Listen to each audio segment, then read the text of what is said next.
অস্ট্রেলিয়ার বিজ্ঞানীরা এই দ্বীপের রহস্য উদ্ঘাটনের লক্ষ্যে সংঘবদ্ধ অভিযান পরিচালনা করেন, তবে তারা তাতে কোনো কার্যকরী উপাদান অথবা আগ্রহজনক তথ্য খুঁজে পাননি। এই দ্বীপটি যেন তাদের সাথে লুকোচুরি খেলা শুরু করেছে।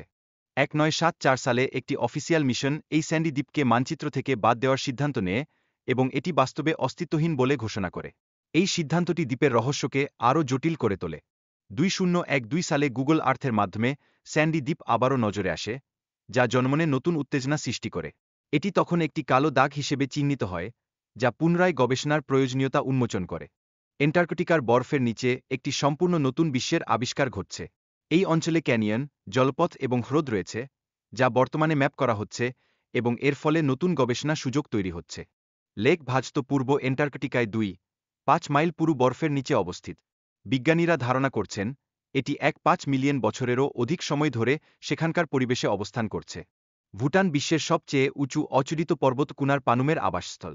স্থানীয় জনগণের জন্য এটি একটি পবিত্র স্থান এবং এর অনেক রহস্য আচ্ছন্ন।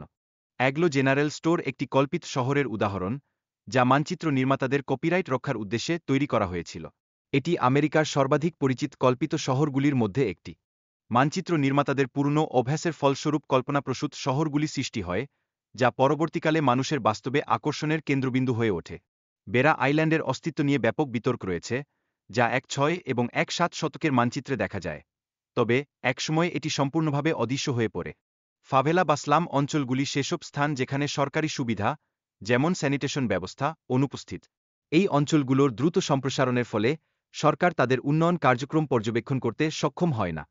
ফাভেলা এলাকাগুলোতে বসবাসকারী জনগণ নিজেদের নামে রাস্তা নামকরণ করে এবং তাদের প্রয়োজনীয়তা অনুযায়ী জীবন যাপন করে। এই অঞ্চলের সামাজিক ও অর্থনৈতিক অবস্থা গভীর চিন্তার দাবি করে। ব্রাজিলের সবচেয়ে বড় ফাভেলা, হিনিয়া 1990 এর দশকে স্থানীয় সরকারের দ্বারা একটি পাড়া হিসেবে স্বীকৃত হয়। এটি শহরের জনসংখ্যার একটি বিশাল অংশের আবাসস্থল প্রকাশ করে।